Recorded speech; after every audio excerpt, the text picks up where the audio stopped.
Hi, it's Dwyer, gamblersadvisory.com. Remember, the opinion you should follow should be your own. Just consider this video to be a second opinion from a complete stranger online. Here's what I'm thinking of on September the 14th, 2012 in the world of boxing. First, the news has broken that Naazim Richardson is going to be working the corner of Sergio Martinez. People want to know what that means. In my opinion, it really doesn't mean much. Sergio Martinez already has an excellent trainer in Pablo Sarmiento, right? He's an excellent trainer.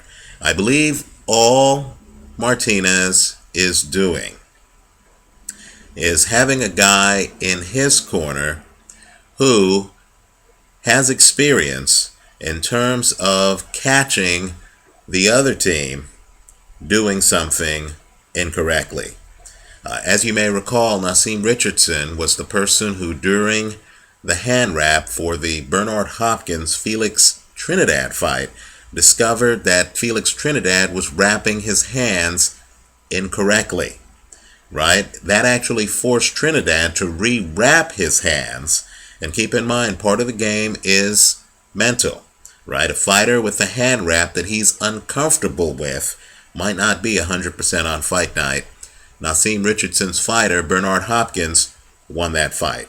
And of course, it was Naazim Richardson who discovered that Antonio Margarito had illegal hand wraps. This was, of course, after the California Commission official had supposedly vetted the first glove, right? So I believe what's going on here is there are certain rules in boxing where someone has to be a member of your corner in order to be involved in things like hand wraps and things like that. And I believe that having Naazim Richardson in the corner is really geared toward keeping Julio Cesar Chavez Jr. honest. You can imagine, too, given all of the talk about past missed drug tests and things like that, Naazim Richardson will probably be intricately involved in making sure that everything follows protocol, including the post-fight urine test, right? And so don't think for a second that Naazim Richardson in the corner somehow means that Sergio Martinez is not going to be Sergio Martinez, that he's going to be trying something new in arguably the biggest fight of his career. I think this is really more a precautionary step to make sure that everything goes according to proper protocol. Okay, let's talk now about a fight taking place at cruiserweight, the cruiserweight championship in Germany between champion Johan Hernandez and challenger Troy Ross. Now, people are a bit surprised that Troy Ross came in several pounds below the 200-pound weight limit for cruiser, right? Well, let me just say they shouldn't be that surprised. First of all, Troy Ross regularly comes in weighing less than 195 pounds. Just look at the weights for his last few fights, including his fight against Steve Cunningham when he came in weighing less than 194 pounds. People also need to realize that cruiserweight is a unique division because the weight limit is literally 25 pounds more than it is at light heavyweight, right? Light heavy is 175. Cruiser's 200. So you have a whole group of athletes between 175 and 200 who will fight for the cruiserweight title. This is very different than the lower weights where we would be wondering what's going on if a guy comes in 5 pounds underweight, 6 pounds underweight, then it's a cause for crisis. Here, it shouldn't be, especially when you look at Troy Ross and you realize this guy doesn't look dehydrated, right? Looks to be in supreme shape, is fighting around the same weight that he always fights. So no one should be too thrown by the recent weigh-in. I don't have a good read on that fight. I'll be blunt. The fights where I look at the styles of the fighters and I don't really know what's going to happen, I stay away from. I'm going to watch that fight. It's a must-watch fight. It's just that I don't know who wins that fight, so I'm going to be on the sidelines. Let me also do a mea culpa here. Johan Hernandez has always perplexed me. He doesn't seem to have a lot of great power. I picked Steve Cunningham over him the first fight, and I thought Cunningham gave that fight away. I was surprised in the rematch when he was able to beat Steve Cunningham. So I don't have a good read on what makes Johan Hernandez a great fighter. So I'm on the sidelines betting-wise in terms of that Johan Hernandez-Troy Ross matchup. Finally, let me just say, people know I expect a blowout in the Saul Alvarez, Josecito Lopez fight. Right? I think Alvarez is one of the hardest punchers in the sport. And I view Josecito Lopez as a guy who went the distance against Jesse Vargas at a weight below 145. Right? I don't view him as having explosive power. Quite frankly, if you look at the Victor Ortiz fight scorecards, Victor Ortiz was winning that fight when he couldn't continue because of a broken jaw. Let me also say, too, that, because a fighter has a broken jaw, it could mean that his opponent hits hard. It could also mean that that fighter has a bad tendency of opening his mouth and had his mouth open when he got hit on the jaw and the jaw broke. It doesn't necessarily connote great punching power. So, Andre Ward, who knows boxing, he's one of the best technicians in the entire sport. Andre Ward has come out and has said that he feels that Josecito Lopez is a very live underdog, right? Let me just say this. I love hearing from fighters about other fighters, right? I really do, because fighters know the sport better than the rest of us. But you need to be careful in taking any input from fighters, because sometimes fighters have agendas.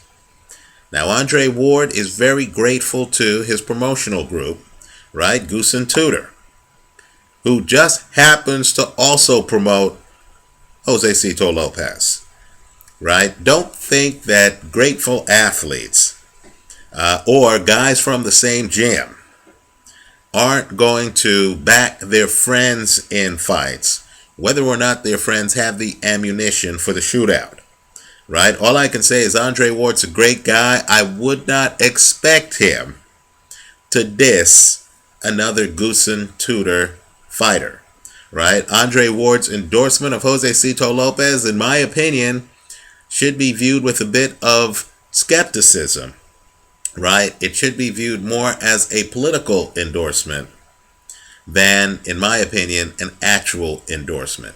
Maybe I'm wrong. I know a lot of people are saying that Canelo has been outboxed in fights. Let me just say this. Alfonso Gomez. Let's talk about that fight. Alfonso Gomez, in my opinion, is actually one of the better boxers out there, right? Take a look at Alfonso Gomez, quite frankly, against Arturo Gatti. I thought he made Gatti look incredibly bad. He's very slick. He's one of these guys like Carlos Molina who can make anybody look bad on a given night. I view Alfonso Gomez, who gave Canelo a lot of problems early in the fight. And quite frankly, I made a video before that fight saying Alfonso Gomez was a live underdog, right? And he looked like a live underdog until he got caught, just like in his fight against Miguel Cotto, right? But while Canelo looked bad against him, understand that Alfonso Gomez is a much slicker fighter than Josecito Lopez. Josecito Lopez is a guy who comes to actually fight you, not box you, right? He's not that hard to find in the ring. When you're watching a Josecito Lopez fight, you're expecting punches to be landed and exchanged. That's very different, in my opinion, than an Alfonso Gomez fight where he's going to hit you with feints and he's going to be moving around the ring. Gomez is really more of a technician, and that's a different type of opponent than Josecito Lopez. So I think what's going to happen here is it's going to be a shootout. I don't care what the actual weights of the fighters are when they enter the ring. Right? Canelo is going to be the one with the heavy artillery. Don't be fooled by the pleasant disposition, the nice smile, the great interviews, the fact that his nickname means cinnamon. He's one of the hardest punchers in the sport. Right? Punching power doesn't necessarily correlate to personality. Right? Canelo has a great friendly personality in the ring. When he hits you, you're going down or you're getting stopped. You want to see a guy who looked beaten up by body shots? Take a look at Ryan Rhodes after he fought Canelo. Right? Canelo opens things up. And let me just say, the guys who have gone the distance against Canelo, I believe I picked the over in the Matthew Hatton-Canelo fight. Understand, though, Matthew Hatton is the type of survivor who's able to hang in there with the Canelos and the Kell Brooks. That's a rare type of survivor, right? Josecito Lopez, I haven't seen him hanging on to the side of the boat like I've seen Matthew Hatton do. So I'm really expecting Canelo here to close the show. I'm expecting him to make a statement. He's one of these guys who, quite frankly, keeps adding to his game. He's a young fighter who, every time I see Canelo, I'm seeing a new part of the game. And you really shouldn't be confused by the fact that he went the distance with survivor types like Matthew Hatton and Shane Mosley. You know, those guys are practically impossible to knock out. Right? You practically have to bring a real weapon into the ring to knock those guys out. Against a Josecito Lopez who's already fighting out of his weight class and who wasn't even fighting at 147 before he fought Victor Ortiz, I truly am expecting the stoppage.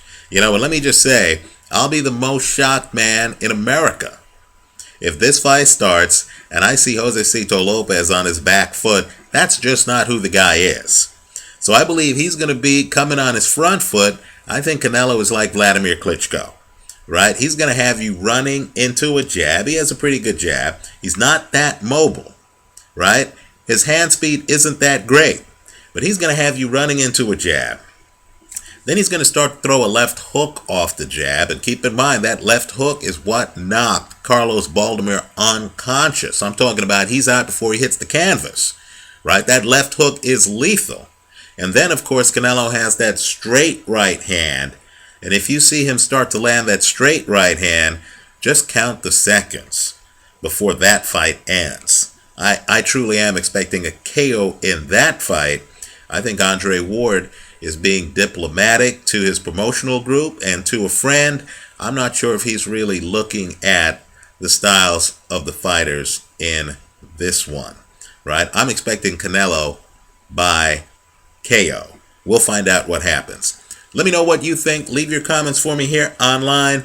Visit us at gamblersadvisory.com and DwyerBoxingNews.com. Thanks for watching.